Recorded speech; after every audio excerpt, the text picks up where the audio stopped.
ध्यान से देखिए, अभी आपके सामने कुछ फेस है, एक इमेज जो आपके सामने लाई जाएगी अभी। तो ये जो इमेज है आपके सामने, इसको ध्यान से देखिए।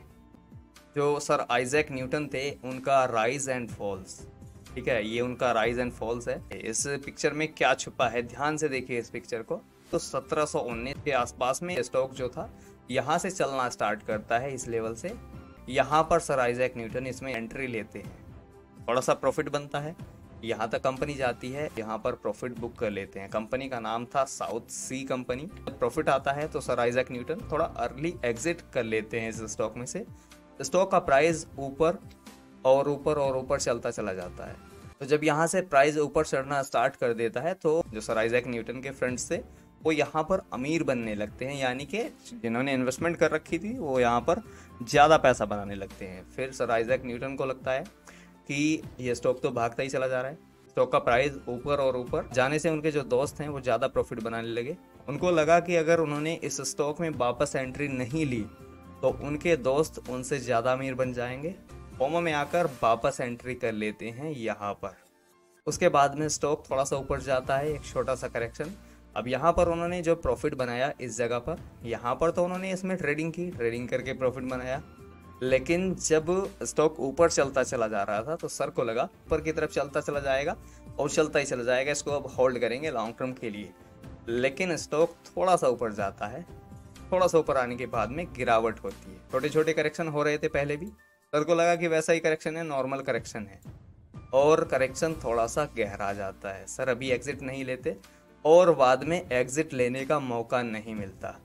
जब एग्जिट लेने का मौका मिलता है वहाँ पर जो सर ने पैसा कमाया था और सारा यहाँ पर गायब हो जाता है। तो जो पैसा उन्होंने बनाया था सर ने इस कंपनी में से, वो इसमें लूज कर देते हैं। कुछ आया समझ में कि नहीं? एक नया इन्वेस्टर बिल्कुल ऐसे ही करता है। एंट्री ले ली, स्टॉक लक बाई चांस ऊपर चलना स्टार्ट कर गया या सर्किट टू सर्किट भागने लगा, मौका देखकर उसमें से निकल लिए। स्टॉक ऊपर चला गया, उनके प्राइस से करीब डबल के आसपास हो गया। उनको लगा कि बस ये कंपनी अब नीचे नहीं आएगी और भागती चली जाएगी, कि अब इसके अंदर बाइंग फिर से करनी चाहिए और बस इसको लॉन्ग टर्म के लिए होल्ड करना चाहिए। नए मेंबर्स फिर से एंट्री लेते हैं जैसे सर आइजैक न्यूटन ने ली थी, और स्टॉक फिर ज़्यादा ऊपर जाने के बजाय सर्किट टू सर्किट नीचे आता है, सेलिंग करने का मौका नहीं देता। इस कंपनी में से लॉस बुक करने के बाद में सर ने एक लाइन कही थी, I can calculate the movement of stars but not madness of man. Sir ने कहा था सितारों के मूवमेंट की गणना कर सकता हूँ लेकिन लोगों के पागलपन की गणना नहीं कर सकता। ये एक रियल लाइफ एग्जाम्पल है स्टॉक मार्केट में कि यहाँ पर पैसा जितनी आसानी से बनता है उतनी आसानी से डूब भी सकता है। एक सीखने वाली बात यहाँ पर ये रही कि जो सर आइजैक न्यूटन थे वो बहुत ही ज़्यादा इंटेलिजेंट आदमी थे। तो उनका जो आईक्यू लेवल था वो करीब 190 से 200 का था, जबकि एक एवरेज आदमी का जो आईक्यू होता है वो करीब 90 से 100 का होता है। एक इंटेलिजेंट पर्सन का आईक्यू होता है 130 के आसपास का, तो वो इंटेलिजेंट से भी महा इंटेलिजेंट थे। लेकिन वो स्टॉक मार्केट में पैसा लूज कर गए, पैसा नहीं बना पाए स्टॉक मार्केट में। ऐसा क्या हुआ कि उन्होंने पैसा लूज कर दिया?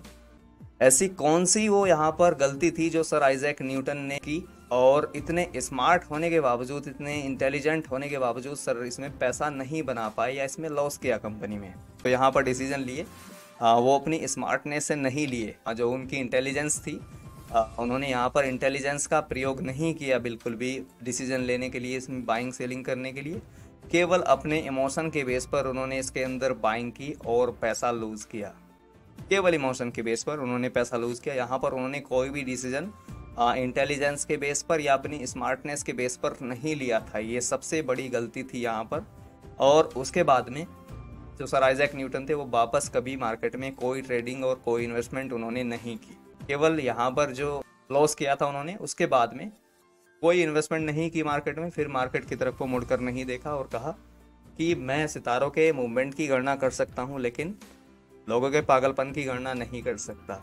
अब अगर आप यहाँ पर ध्यान दें तो जो एक 200 के आईक्यू वाला आदमी पैसे नहीं बना सकता मार्केट में, लेकिन जिसका आईक्यू 80 से 90 का हो, वो भी अगर सिंपल तरीके से अपनी इमोशन को कंट्रोल करके मार्केट में इन्वेस्टमेंट या ट्रेडिंग करे, अगर अपने इमोशन को कंट्रोल करके अपना जो भी इंटेलिजेंस है उसका, चलिए मान लीजिए कि उसका आईक्यू 80 का ही हो, अगर 80 के आईक्यू के साथ में भी एक आदमी अपने इंटेलिजेंस से यहाँ पर डिसीजन लेकर बाइंग करे, इन्वेस्टमेंट करे या ट्रेडिंग करे, तो वो भी एक अच्छा पैसा बना सकता है।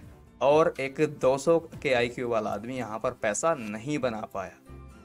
ठीक है, तो ये गेम जितना सिंपल लगता है उतना सिंपल है नहीं।